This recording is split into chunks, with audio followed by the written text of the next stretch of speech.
This is the Chi Codes Podcast with your host, Thomas Dockstader. So Peter, man, thank you for coming on. I recently took you up as my new barber. You replaced someone who I had for almost 10 years. So I'm excited. And by the way, guys, I love the new look. It looks good. But I met you in, again, the men's group I joined. And for all my listeners, you know, I'm obviously having a bunch of folks on that are from this men's group, but it's actually expanding my network quite a bit and helping me meet some really awesome people. So I met you, and, you know, when I met you in a group of 50 guys, you struck me as like really down to earth, very kind, motivated, confident, all those things. And then, you know, I told you, hey man, I think I need to do a new hairstyle. And you're like, yep, I got you. Dude, you sat me down and you showed me something I haven't seen or known about my own hair. I'm 42 years old. You showed me this calic and how I like can do the hair and it will fall and then it'll stay in that place. And I was like, holy crap, you like unlocked the secrets of my hair. The first time. I mean, I tell people like, we're not here to, you know, cut away the problems. We're here to like work with them, you know, and you definitely applied it and it looks really good. That's the first thing I looked at when I walked. I'm like, wow, this guy got it down. Dude, I love that. That's pretty incredible. You're like the hair whisperer, right? You know how to do it. So I wanted to have you on because I think your story is interesting. And I think that I want to know like a little bit more like, you know, you're not just a barber, right? Like I mean, let's hear the story of Peter. Yeah, dude. I mean, there's so much when it has to do with hair. I mean, I started cutting hair back in 2012, right when I graduated from high school. I went to BYU, Hawaii, and it was one of those situations where I had a barber here that I loved and I trusted so much. And so when I left to Hawaii, you know, moving away from Utah, I didn't have it anymore, so I didn't know who to trust. So I was out there. I got a haircut from my goalkeeper that played on the soccer team, and it was awful. Like I was just like, man, this is not good. Oh man, I'm missing out on I miss my barber essentially. And so what I decided was like, okay, well, I don't really want other people to mess me up. Like if somebody's gonna mess me up, it's gonna be myself. And so I decided like I wanna learn how to cut hair. And for the longest time, I just watched videos over and over just because I didn't have clippers yet at this point. In a month from that time, we're going to go travel to Utah to play Dixie. And my parents were going to be there, so they were going to bring me some clippers. And they did. They brought me some clippers, and I started practicing on my roommate. He was my guinea pig. He's bald now. So I don't know if that's a guinea pig curse, supposedly, you know. He's completely bald. So, but I started practicing, and it was really cool. Like, I got a lot of compliments.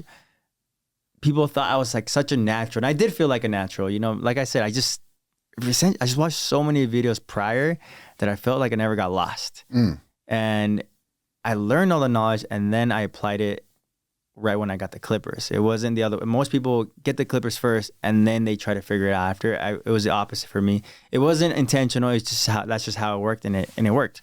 And it wasn't until like people started complimenting me on my work, like saying, wow, like this is better than my stylist at home. It's better than my barber at home. Like, am I good? Like, I don't know what to compare myself to, right? And I started cutting people on the basketball team, and that's when I knew I made it, right? I was like, oh, I'm cutting people at the basketball team, and then other students, and it just kind of, I did it for a little bit. It wasn't like, I wasn't like super, you know, hyper focused on it. It's not like I was wanting to do this for the rest of my life kind of thing. Yeah. And then I left on a mission. I didn't cut hair for 2 years. Like, again, I just started cutting hair, but it wasn't like I wanted to do this every single day on my mission. And it wasn't until I got back from a mission where I really kind of got into it back in 2015, where I bought a better pair of clippers and I started cutting hair. But this time, I really felt like the tools mattered, and I really felt like my work was evolving because of the tools. Right. And the tools that I were using, there were these Wall tools. Like there's a brand, it's the biggest brand in the world. It's called Wall. And those are the tools that I used. And it was incredible. And I started getting more compliments. And it was to the point where I was cutting hair for free. And then somebody left me a $5 tip one time. And I remember feeling like ecstatic. I was like, what? I got $5 from cutting hair. Like, this is incredible. And then I said to myself, maybe I should charge people now, you know, like I'm starting to get so busy, I should charge people. Yeah. And then my my roommate's like, what are you going to charge? I'm like, I think I'm going to charge $5 for a haircut. And I kid you not, now I charge anywhere from like $75 to $90 around there, which is an amazing like price, especially here in Utah. But believe it or not, my price change or my price raise from like $60 to $75 now wasn't as scary from me raising my prices from $0 to $5. Like charging people $5 was the scariest thing I did as far as price raising. And I don't know why. I think because I didn't know what my worth was. I didn't know how people were going to react. I didn't understand the business side of things. I was scared. I was scared because I tried to put a value on myself and I did it, and people laughed and they're like, okay, $5. Okay, cool. I think that directly translates to like a lot of us go through that, right? Yeah. Like, for me, like the idea of like charging someone to teach them how to do meditation. Yeah. It's a hard thing for me to like. Yeah. But in reality, the value is like infinite if it works, right? Right.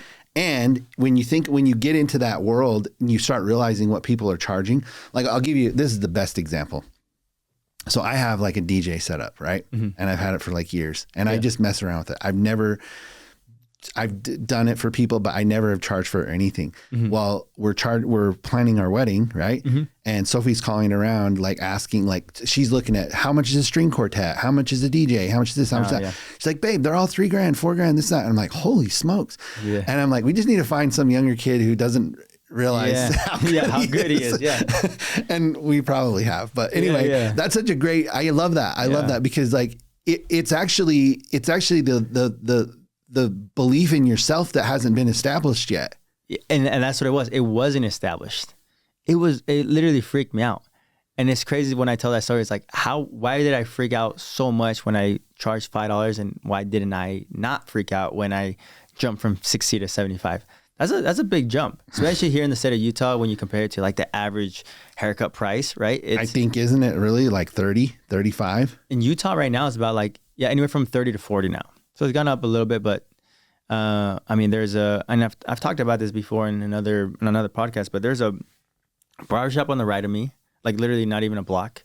There's another barbershop 3 blocks away on my left, so east of where my studio's at, and they're like they surround me, but one is charging $35 and the other one's charging $35 as well, and it's like why am I charging so much more, right? It's like, how am I not scared? Because my value is now established. I know what I'm worth with yourself, really. With my I didn't need any of their permission. I didn't need other people saying how good I am, nothing like that. It's just I knew what my self-worth was, and making that jump. Like I'd be lying to you if it wasn't like I didn't get scared a little bit. Sure, I did, right? Mm-hmm. But it definitely was not even close from when I charged somebody $5 for the first time. That's crazy. And it's true. Like, I think you said it best, and it's just my value was not established, and I didn't know that back then. Well, I mean, heck, dude, I mean, it sounds like you're one of those blessed people when you have like a natural talent for something, right? Yeah. Like you think about like someone who just can play an instrument or, it's just like, where does that come from? Like some people just have that. Yeah. Well, that's interesting because you almost have it because a lot of people go to barber school, like they study really hard and maybe they're just really honestly just not that good. Yeah. Right. Like I think all of us, any man who's run across, like you said, you got your hair cut and you're like, what did you do to my hair? Yeah, I can tell. It's a feeling. That happens a lot, right? Like that's a pretty regular thing. And you probably now the fact that you are a barber, you're walking around all the time looking at people's hair and you're like, oh, terrible.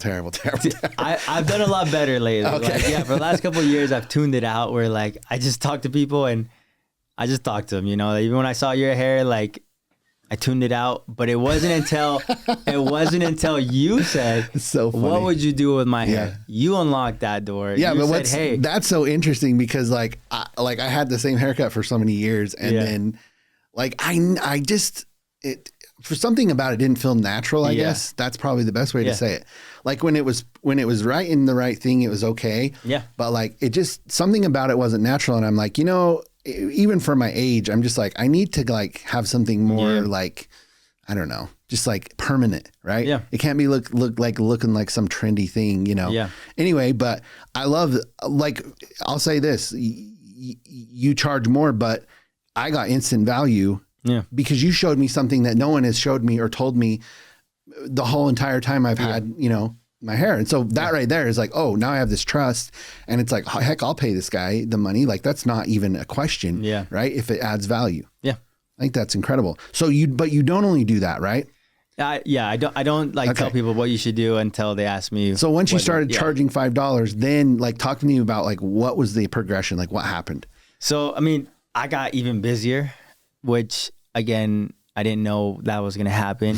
I got busier. And then the following year, I think I got up to like $8. And then the highest I ever got to in BYU, Hawaii was $12. $12 a haircut. That was the highest I ever charged in Hawaii. But it never slowed down for me. Like it never slowed down. There was another barber there in Hawaii. He was kind of living in my unit, and I learned a lot from him. I remember being in the bathroom and I was cutting my own hair, and he walked in. He's this big Polynesian guy, and he was just staring at me. I'm like, oh, dude, I'm so sorry. I'm cutting in the bathroom. Like maybe that's why he's mad or something, because he's giving me a face.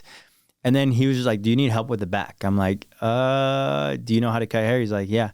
So he did it, and I remember it's just having that feeling of what my barber used to give me. It's like leaving the barber shop, and I was like, man, this fade is perfect, you know?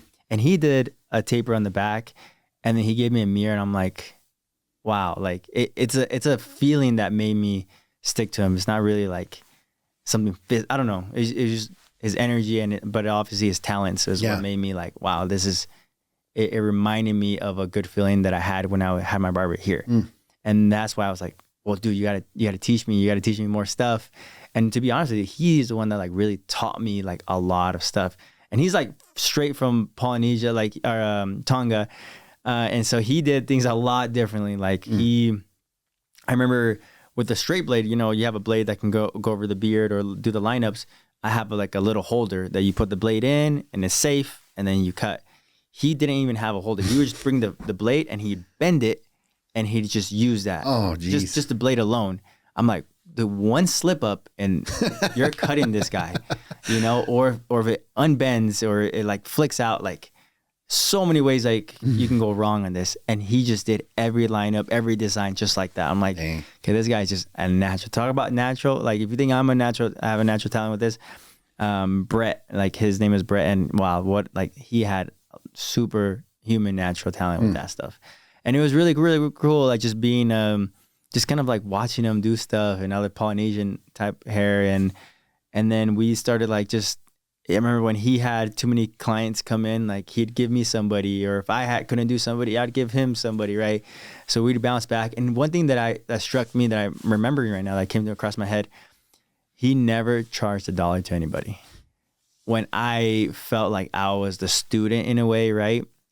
And I finally was charging, I think $10 at the time, $12 maybe now. Well, I guess the first time I met him, I was probably at $5. And he would do haircuts until 2 or 3 a.m. And sometimes if you go to his room, he wouldn't be there because people just went to his room and asked for haircuts. And he was so nice, one of the nicest guys, and he could not say no. And he would do haircuts. And I'm just like, dude, like, it was so scary for me to charge $5, and because my value wasn't established, but I almost saw myself in him, and I'm like, this is what it would be if I never even took a leap of faith in trying to put value in myself, right? And that's one thing that like I wish he would have ever like done, is just charge a $5 fee or $10, because he was that good. Just because I felt bad, like all of his free time and any free time he was cutting hair. And to the point where he would not be in his own room because he was trying to stay away from people, because people would find him saying, I want haircuts, and he was too nice. And he would say yes. He would just go and hide, essentially. Wow. And I was like, man, that's the only thing I wish he would have done, is like done what I went through, is just seek value in yourself and just go for it. Because the worst case that happens, like you lose people, and that's kind of what you wanted. Like he wants to lose people. He doesn't want to be busy cutting hair at 3 a.m. Well, yeah. And especially if they don't want to like value, right? Yeah, like if they don't value that same way, then it's not a give and take relationship. Yeah, but no matter what, I mean, I give all the respects to him. He's taught me so much. And another missionary in my mission, his name is Elder Luna, and he taught me so much as well. But those two essentially really is like what kind of taught me like the little small tips and tricks to kind of just elevate me a little bit, you know? So what happened after you left college? Like what happened after you got back from the mission, left college? Yeah. So the story kind of carries on because of my last year in college. So I was my third year. I met a girl, and she is now my wife, and so it worked out. But we met on the soccer field because she was playing for the women's soccer team and I was in the men's soccer team. And she, were you playing on BYU's team? Yeah. Oh, wow. Yeah, I was a college athlete and playing for them, and she was a college athlete playing for the women's team. And so, small talk when you start meeting people, like, where are you from? Like, what do you study and all that stuff. And I remember one of the things that she told me, she was like, honestly, I'm just here to do a couple of classes, but really I want to be a hairdresser when I grow up. And at this point, this is my third year cutting hair. And I was like, hey, like, I actually cut hair myself. Like, I do it as a hobby, though. She didn't believe me, of course, because she thought I was lying to her. But I did. And, she thought it was like a pickup line or something. She was like, whoa, like, no, you don't. I'm like, yes, I do. I promise you. And it wasn't until, she started actually watching me cut hair. And we had like that interest. A lot of people think we met because of hair. We met through soccer. And it was really cool that we both had an interest in hair. And we both lived in Utah. So it was just kind of like working out. She wanted to make it a career. I never wanted to make it a career because, again, I didn't know how to put value, not only myself, but in this industry. I thought, you Google what's the average salary for a hairdresser or barber, it's going to say probably $30,000 or $40,000. Yeah. Of course, that doesn't sound enticing for me. Of course, I'm not going to do. Why would I go to school, pay all this amount of money just so I can go to a barbershop and charge $20? $8 more than what I'm charging now. And it's all limited on like your hours per day, right? Yeah, like you're just working and it's labor, it's hard labor, and it's still hard labor sometimes, right? But it didn't sound awesome. And back then, like, the average price was $20, Now it's 30 to 40, but $20, I'm like, that's $8 more than I'm charging now. Like, that doesn't make sense to me. I'm going to go do something else. And it wasn't until we got back to Utah, now that I'm done with college, I got back to Utah, and then she started her hair apprentice. So she went to school essentially through a salon, and she worked under somebody, and she would do all this beautiful hair. She would start getting invited to all these events and these shows and all this stuff. And of course, I'd tag along. She would always invite me because I still had an interest in hair. It's not that I hated hair. It's just I didn't want to do it as a career. And so when I started going to these shows and people and watching these people talk on stage and like cut hair on stage and all these video tutorials and all this stuff, I'm like, this is like, I didn't know people even did this. Like, and people talking on stage, I'm like, where are you from? He's like, I'm from California. I'm from Florida. I'm from, these places around the US. I'm like, or even the world. I'm like, what are you doing here? They're like, well, I got flown out because I work for a brand and I educate. I'm like, what do you mean you educate? Like, what is this world? You can do that? Like, and it wasn't until that moment when I was like, wait, like, this industry is so, it really is so endless. Like, there's the amount of possibilities that you have here is in the industry is incredible. Like, you can think of your favorite sport team and you can think to yourself, I can probably cut their hair. Yeah. You can think of your favorite actor. Everybody, everybody needs it, right? Everybody needs it, right? And if, like, movies need it, sport teams need it, just anybody and anything need it, right? Yeah. There's different levels of it. There's too, different right? levels. Like you're saying, yeah. And the fact that I never thought to myself once, whoa, like, wait, I can do that. I can be that person that is actually doing that. Why can't it be me? Because in my whole life, I always thought, well, like, at least in the industry, I thought you go to the barbershop, you charge $20, you go home, and that's just kind of it, Yeah. I didn't know you can travel. I didn't know you can work for different brands. You can do these shoots and work, and literally, I don't know. It's just endless. And I thought that was so cool. And that's really what sparked my motive to start, and I had a mentor. His name is Kelly Cardenas.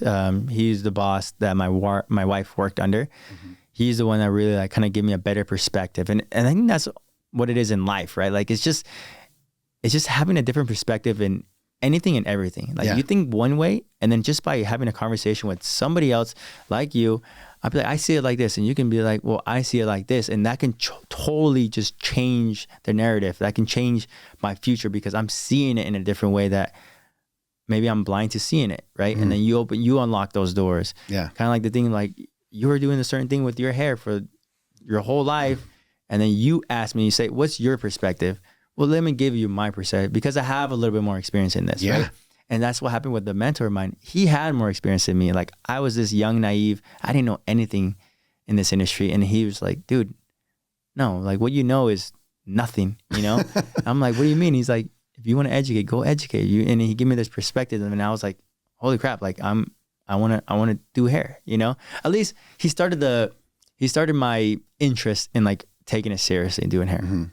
Because at the moment I was working at a car dealership and I was making money, sure, but selling cars. Yeah. Okay. I worked for my did brother. That too. Oh, really? Yeah, Sick. So for I worked for I worked for my brother. I did it for 3 years, and man, I don't have to explain to you. Another grind. It is a grind. It's a grind. Wow.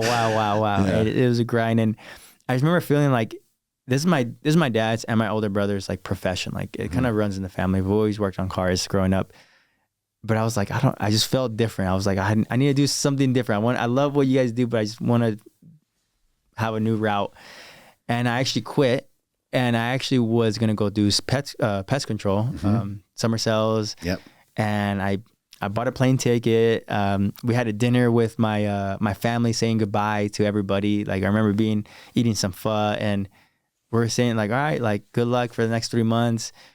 And I had my bags packed. Me and my wife get to San Diego. So we fly to San Diego and her family's there. So we're hanging out with her extended family there and visiting.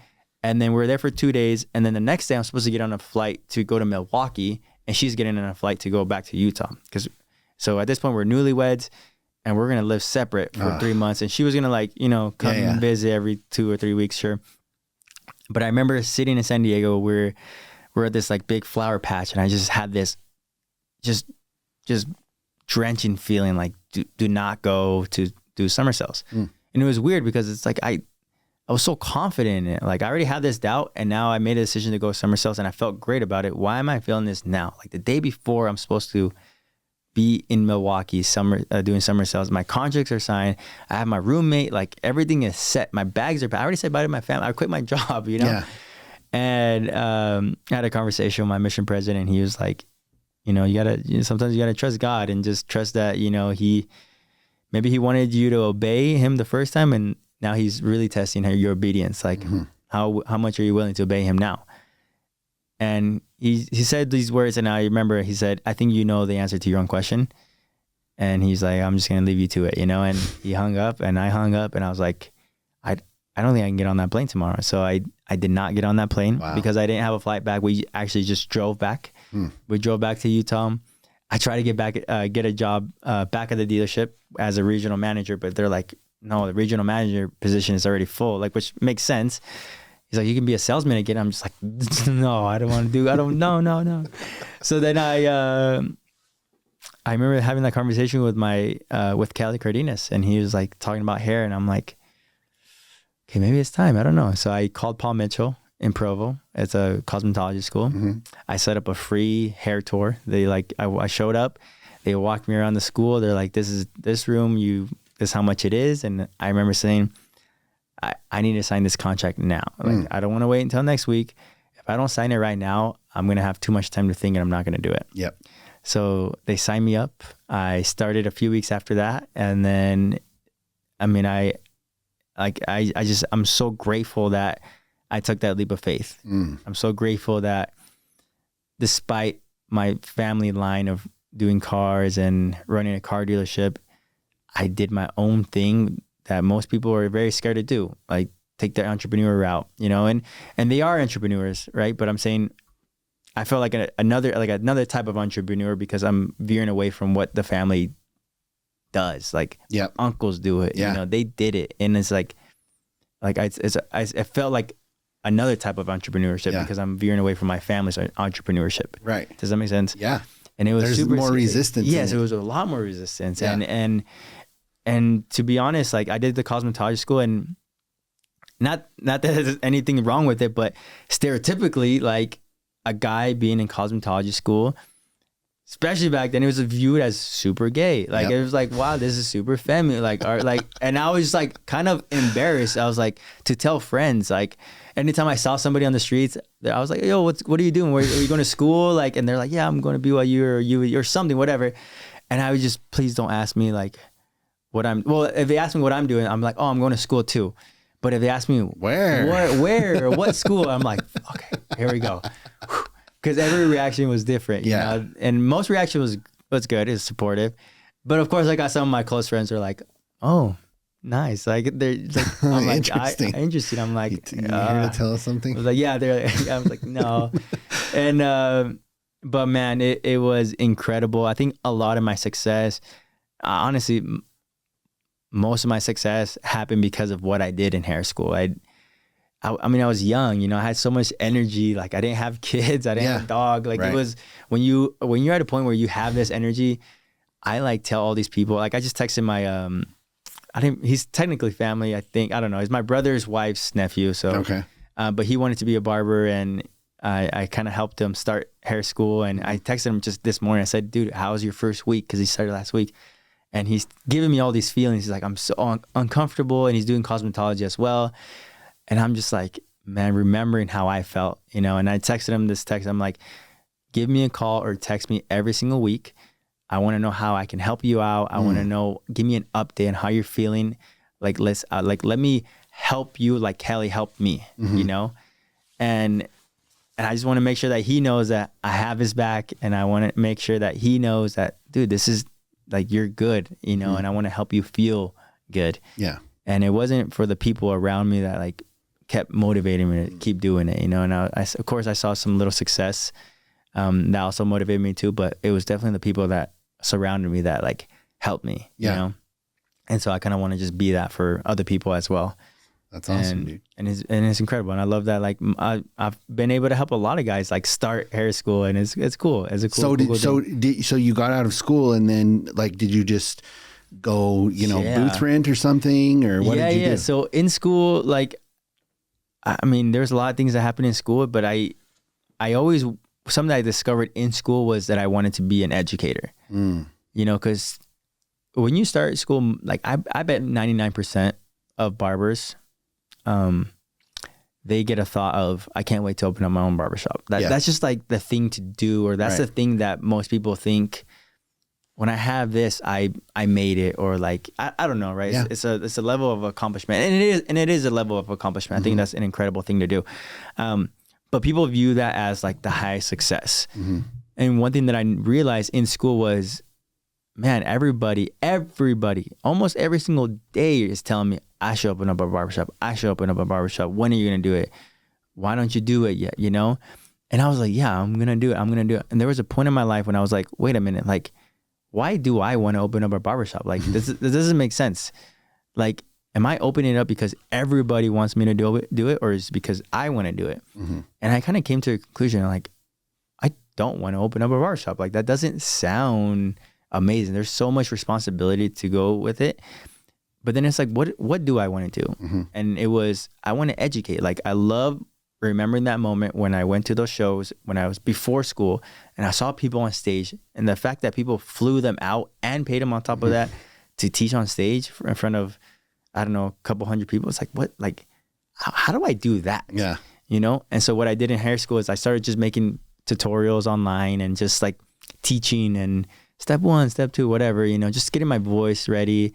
And then right when I graduated hair school, I called almost every barber school or hair school here in the county. And I said, hey, my name is Peter. I didn't tell them how long I've been graduated for, but I was like, I'm a professional already. I have my license. I would love to come and teach a free class. And of course, nobody's going to reject a free class, you know? And so I was able to go to these schools, teach in front of, 100 people, felt super uncomfortable, but I got to like really know how to talk. I got to know how to teach, how to cut hair and talk at the same time.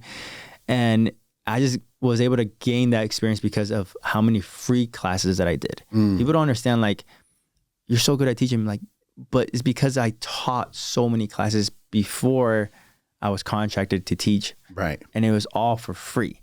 And also because I didn't haven't established a value on my education side now. You know, again, I was scared for the first time. A school called me back. They're like, hey, we want you back. What do you charge?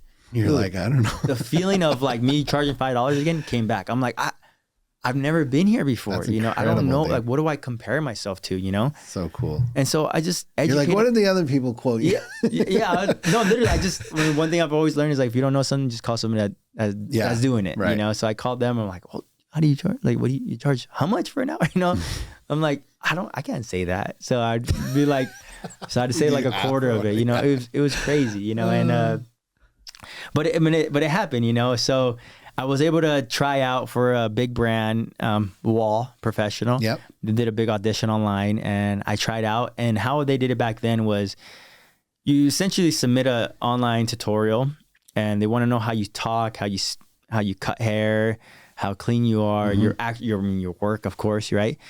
And out of everybody that tries out, they're only going to pick one winner. Oh, wow. Like you can't, if you get third place, you don't get a contract. If you get second place, you don't get a contract. If you get first place, you get a contract to be an educator for the biggest brand in the world. Wow. And that is something that like, I mean, Wall for me was like, wow, like this is my 10-year goal. Like that would be incredible. Like, but it's also like, it felt so out of reach. Like it felt like an oh shit goal. Like literally an oh shit goal. Like I was like, there's no way, you know? And I tried out for them. Long story short, I didn't make it, you know, I didn't win. I tried out for another brand through Paul Mitchell, called Maverick. They didn't take me as well. And so I felt like I had so much success and had so many yeses to finally just 2 big no's, you know, and then COVID happened. And then I was just like, this year, oh my gosh. Of course, my books were getting really filled up. I was getting very, very busy. So I had success there. Yeah. But I wanted to still educate. So I was still teaching these free classes. Sometimes I charge $100 for a class or, you know, which is not a lot anymore. But I remember the Wall editions happened again and I tried out and I remember feeling good about this one. I sent it in because everybody wants to, there's so many entries, you know? So I remember feeling good about it. And then they messaged or they put on their story like they were going to announce the winner soon. And I remember getting a text from my coworker and she was like, hey, can you come to the salon? I need help with like this client that I don't do men's hair, but I need help with this client. Can you come on your day off? And I'm like, I don't want to, you know, cause I was going to go golfing. I remember I wanted to go golfing and she, you know, my wife's like, just go do it. And I was like, okay, I'll go quick, you know? So I went and I was helping her out. Actually, she wasn't even there. So I'm like, what the heck? So she was like, I'll be there soon, you know? So I'm just like cleaning up my station because I was just sanitizing everything. And then all of a sudden, like the front door opens up and I see this big camera come in. And then I was like, what the heck? And then this girl, her name was Lisa. She's the director of education for Wall at the time. And I knew her because, I mean, a secret is you don't want to only know the educators for the brand. You want to know who they report to, you know? Right. So she's the one who hires and fires essentially. Oh, wow. So I've met her before and just through shows, but I didn't think she was going to remember me, you know? She walked in and then this guy named Bird, he walks in, he's the creative consultant for Wall. And he's very, very well known on social media. So he walks in, of course I knew him instantly because they're not from Utah. One's from Texas, the other one's from Connecticut, and the other one's from Chicago. Yeah. So they walk in, I'm like, I do a double take. I'm like, what's going on? You know? And then through the back door, the doors open up and my whole family walks in. My dad, my stepmom, my mom, my brothers, siblings, my wife. I'm like, even my dog was there, you know? I'm like, I look here, I look there. And then the camera comes right at me and Lisa comes to me and she's like, Peter, you are the 2020 like Wall Professional, Wall Barber Battle winner. Like, how do you feel? Holy shit. And I'm just like, what do you mean? Like, I was like, what? Like, wow. Like I was so excited. Like I was so freaking excited that I lost it, you know? Yeah. I was like, how did you guys get this set up? And they had messaged my wife weeks prior. And so she was holding this big secret from me. And she was pissed about that because she was like, how am I going to hold this in, you know? Yeah. And, holy cow. Yeah. So that happened and I got a contract. I got a contract with Wall. I bypassed the ambassadorship. And one thing I remember she asked me, she said, how long have you been doing hair for? I said, I've been graduating now for 1.5 years. And she was like, what what do you mean? You know, I was like, yeah, it's been a year and a half. And it almost felt like she was like, holy crap, like, is this a smart move? Like, cause I felt like they only get people that have been doing it for 10 plus years, 20, that have 50, 100, 200,000 followers. At this time, I've been a year and a half out of school. Maybe I had 2,000 followers. I was like, but I was good. I knew I was good, you know? And that's something that I've learned throughout the years. Like, I've always been like, no, and I'm not good. And like, and I still try to stay grounded, of course. I still feel like I can humble myself. But when people compliment me, I receive it now. Like I said, thank you so much. I appreciate it. Like, that's awesome. You know, I have confidence in my work now, you know, and I got a contract through Wall, and it has been incredible, you know, and like I said, most people, it takes 10 plus years. I remember being in Florida teaching with Wall, and this guy was up there. He was teaching right before me. He also works with Wall. And I remember he took a picture with him of him teaching, or somebody took a picture of him teaching. So he posted that picture. And I still remember this caption, and I'll paraphrase, but it pretty much said, after 25 long years of trying to be on this stage, I finally did it. And I remember thinking to myself, I'm like, the fact that I was able to do it after a year and a half is like, that doesn't happen. Like, that's a very, like, I don't know what the word or the phrase is. It's just like 1 in a million kind of thing. It's meant to be. It is destiny, man. It's destiny, you know. And you didn't even try to become a barber. You just did. I just did. You just were. You are. I loved it. I loved every single part of it. And the people in Wall just have helped me so much. Dude. Because of them, I was able to land 2 other big deals. And, you know, I work for a scissor brand called Tottori Hanzo. And then I work for an online haircutting system academy called the Barber Joshua P Academy. And with those 3 brands, I just kind of go all around the world, essentially, just teaching. Bro, I didn't even know all this. I didn't. There's a lot. How special am I to even get an appointment with you? Holy crap. It is incredible. And a lot of people don't know this, but actually I left Wall back in May to take a leap of faith, and I worked for another brand. And this other brand, long story short, that other brand didn't really work out. There's just a lot of unkept promises, we'll just say. But Wall was able to, you know, have a good heart, like a good spot in their hearts for me. So we had some interviews, and I had some interviews last week, and we're officially back on Wall. Really? Yeah, a lot of people don't know that. Dude. They're gonna announce it on their end next month. Because they were like, "Are you sure you want us to announce it yet?" I was like, "No, let me just take some time." They're like, "Okay," because they said it's so cool when they say they're like, "Okay, as soon as we plug it, like we let it out, like the whole world is gonna know." You know that, right? Like it's a worldly thing. Like Wall's not just a Utah, a United States. It's a worldly thing, you know. I think there's 15 educators that work for Wall, you know, and it's just it's hard. It's very. I remember an educator, he said, it is nearly impossible to be on the team, you know? Mm-hmm. And I'm just ecstatic to be back because they have helped me grow so much, and I love being with them, you know? So I'm excited.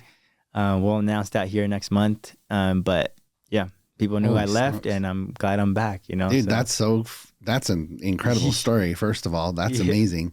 Where do you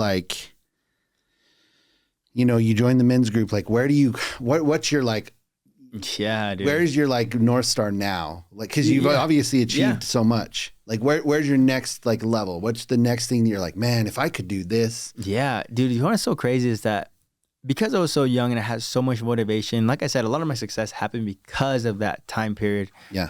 Where I had so much energy to do that and do the extra and teach free classes. Like as you get older and as you get kids, like I have 2 kids now.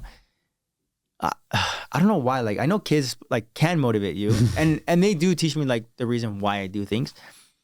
But it's not that I'm unmotivated because of them. It's just my time is very limited, and my priorities change because of them. Right? I don't just want to go teach free classes anymore, or just go teach classes in general because I want to spend time with them. Yeah, you know. Right. And so for me, I think I was confusing. I'm kind of answering my own question, literally in this moment right now, actually. Is I think I'm confusing myself with feeling unmotivated in the industry and feeling like my priorities have changed. My priorities have changed, and this is okay. Me feeling unmotivated, I don't think that's not what I'm feeling. I think that's that's what I thought I've been feeling for the longest time. But really, it's just that I put my kids first now. And I think I'm confusing the two, you know, and I got to realize to myself, I got to tell myself, it's not this one, it's this one. And that is okay, you know?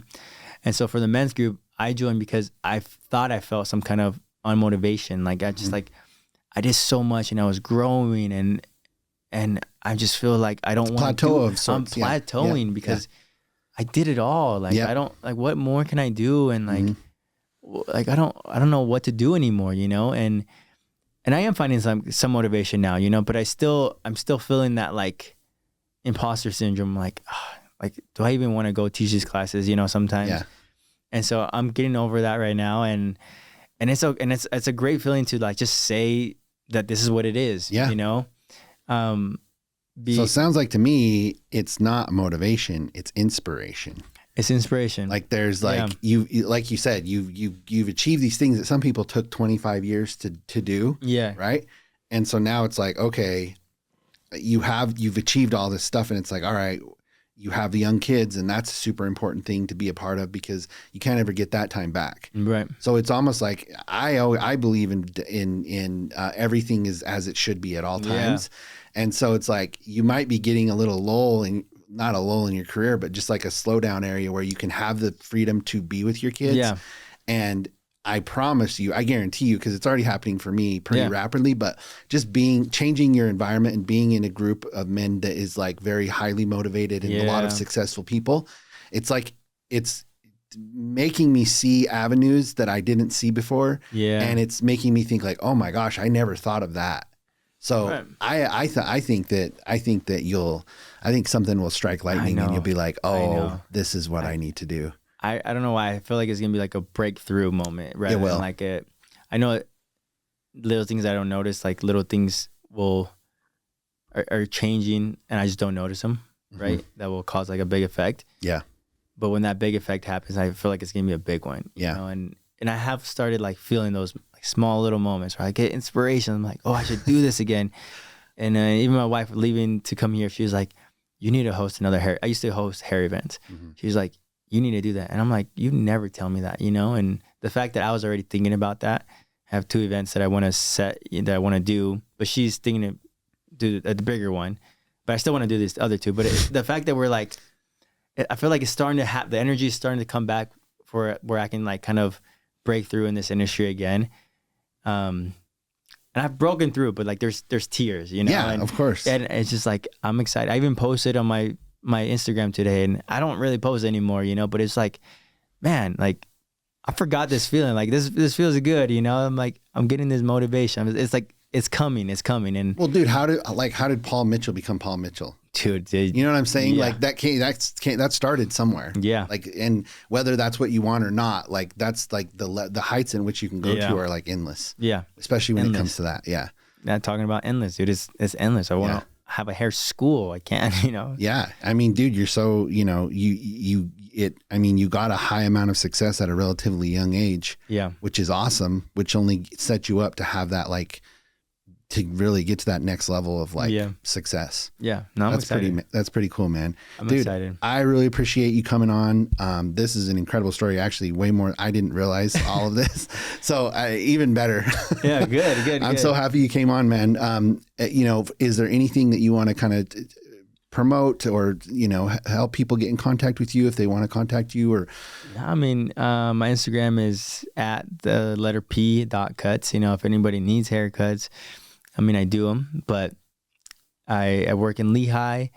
But as far as like promotion and just last words, I mean, I think I always have to finish with talking about my wife, you know, like my wife, like people don't understand, like I'm not where I'm at like without her, you know, like there's absolutely no way, you know, so the level of support and love that she has given me over time. And there's been struggles, right? There's always been struggles because we have kids. It wasn't easy, but the fact that she's able to essentially put her goals to the side, you know, because she's taking care of the kids, you know, this was her future. Like she wanted to be the hairdresser.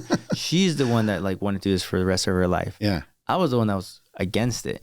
The fact that I joined and then I was able to elevate so fast and And the fact that she's like, I'm gonna take a pause and just worry about the kids while you chase your dreams. And like, I'm so appreciative of her, and I love her so much. And I'm not the man today without her, you know, and I'm not the man in the industry without her as well. And I'm glad that she just lets me chase my dreams, because I get to tell my kids these stories when they grow up, as they grow up. And I'm like, I did it. Why can't you? And whatever industry they want to go in, I can tell them, dude, there's like, forget what you're supposed to do before you do something bigger. Like, you can do it. Like, I did it, and I can now physically and just with no doubt in my heart say, this is my stories, and here you go, you know? And so I love my wife. I appreciate her. I love my 2 kids, Zion and Romy. Like, they're the best things that have happened to my life and for my life. And I just can't wait to grow with them and just watch them grow. So again, thank you so much for having me on. This has been great. I'm glad you didn't know about this story. I thought maybe you did. I didn't. There's a lot to it, but like, that's just the gist of it. So I'm glad, and don't be late to your next appointment. So thank you. Thanks, buddy. I appreciate you, dude.